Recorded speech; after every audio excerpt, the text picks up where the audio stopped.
것이라는 전망이 있었지만 지금까지 일본은 큰 위기는 모면하고 있습니다. 그 가장 큰 이유 중 하나는 소비세 인상과 동시에 시행한 포인트 환원 때문이었습니다.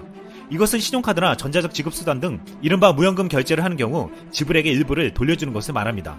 또한 일본 정부는 생활 필수품 등에 낮은 세율을 적용하는 경감세율도 시행했습니다.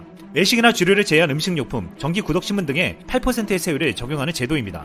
또한 유아교육과 보육 무상화와 연금 수령액이 적은 노인에게 연간 최대 6만엔, 우리 돈으로 66만원을 지원하는 제도와 환자나 노약자 등을 곁에서 돌보는 것에 대한 보험료도 경감했습니다. 그러나 일본은 내년 6월 일본 도쿄올림픽 직전에 위기를 겪을 수 있다는 전망이 나왔습니다.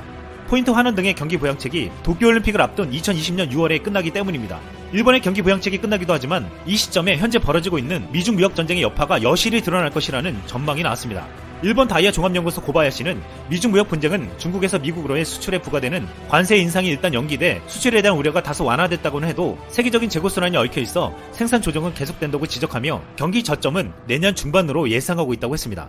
이것은 일본의 경기 부양책이 끝나는 지점과 미중 무역 전쟁의 여파가 드러나는 지점이 정확히 일치하고 있는 것입니다. 이렇게 되면 내년 도쿄올림픽은 전 세계의 잔치가 되어야 하겠지만 일본은 가장 고통스러운 시간이 될 수 있습니다. 또한 그 고통은 여기서 끝나지 않을 전망입니다. 일본 재무성이 지난 21일 내놓은 9월 무역 통계에 따르면 일본의 2019년 회계연도 상반기 기준 무역 수지는 8,480억엔의 적자를 기록했습니다. 미중 무역 전쟁의 영향이 절대적으로 컸습니다. 일본이 반기 기준으로 무역 수지 적자를 기록한 것은 1년 만에 처음이었습니다. 일본 재무성에 따르면 지난 9월 한 달간 일본의 한국 수출액은 4,028억엔, 약 4조 3천억 원으로 작년 동기보다 15.9%나 줄었습니다. 일본은 9월에 한국과의 교역에서 1,514억엔의 흑자를 올렸지만 흑자폭은 작년 동기 25.5% 급감했습니다. 지난 9월 한국에 대한 수출 감소폭은 불매운동이 한국에서 본격화한 8월과 비교해 2배 규모로 커진 것입니다. 미중 무역전쟁과 한국에 대한 경제포복은 일본 경제에 치명적인 피해를 주고 있고 앞으로도 줄 것으로 예상되고 있습니다. 일본 아베 총리는 지난 24일 이낙연 총리와의 만남에서도 당장 관계를 해결할 생각이 없어 보였습니다. 한국 국민들은 일본 불매운동을 꾸준히 하며 특히 일본에게 가장 큰 타격을 줄 수 있다는 일본 여행 보이콧도 계속 이어질 전망입니다. 아베 정권이 계속 이런 식으로 간다면 내년 도쿄올림픽에 가는 전 세계인들은 일본 국민들이 아베 귀환하는 장면을 목격하게 될지도 모르겠습니다. 이상 쓸모왕이었습니다.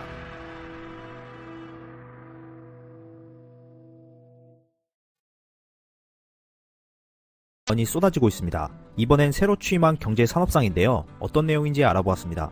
일본 신임 경제산업상이 취임 첫날부터 망언을 쏟아내고 있어 관심이 집중되고 있습니다. 25일 상케이 신문에 따르면 카지야마 히로시 신임 경제산업상이 기자회견에서 한국의 반도체 소재 세계 품목의 수출 규제는 군사적으로 이용되지 않도록 수출 규제를 제대로 한 것인데 한국이 일본을 WTO 협정 위반으로 제소했다며 그 지적은 전혀 맞지 않기 때문에 일본의 입장을 확실히 주장할 것이다 라고 말했습니다. 이는 전략물자가 제3국으로 유출될 수 있다는 우려가 존재한다 말하며 국가안보상의 이유로 관련 조치를 취한 것뿐이라 주장하고 한국의 강제징용 배상 판결과는 무관하다는 기존의 일본 정부 주장을 반복하는 것으로 풀이되며 이러한 발언은 일본이 시행하고 있는 수출규제 정책을 멈출 의향 없이 계속 유지하겠다는 뜻으로 해석되고 있습니다. 카지야마 히로시 경제산업상은 스가와라 카즈히테 전 경제산업상이 부의금 문제로 44일 만에 물러난 후 후임자로 지명된 인물인데요. 카지야마는 아베 총리의 정치 방향을 적극 지지하는 인물이고 자신의 부친을 스승으로 따랐던 스가 관방장관과도 가까운 사이로 알려졌습니다. 아베 총리는 스가와라 전 경제산업상을 임명한 것에 대해 책임을 지고 국민에게 사과한다고 전하며 후임자인 카지야마 경제산업상에게 중요한 행정정책을 지체 없이 추진할 수 있도록 부탁했다고 말했습니다.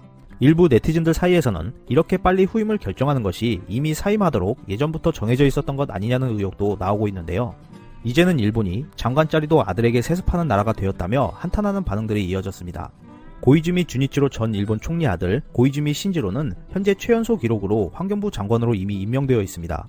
아베 총리가 재빠르게 임명한 새로운 경제산업상이 총리를 대신해 또 얼마나 많은 망언을 할지 이목이 집중되고 있습니다. 이상 피커TV였습니다. 감사합니다.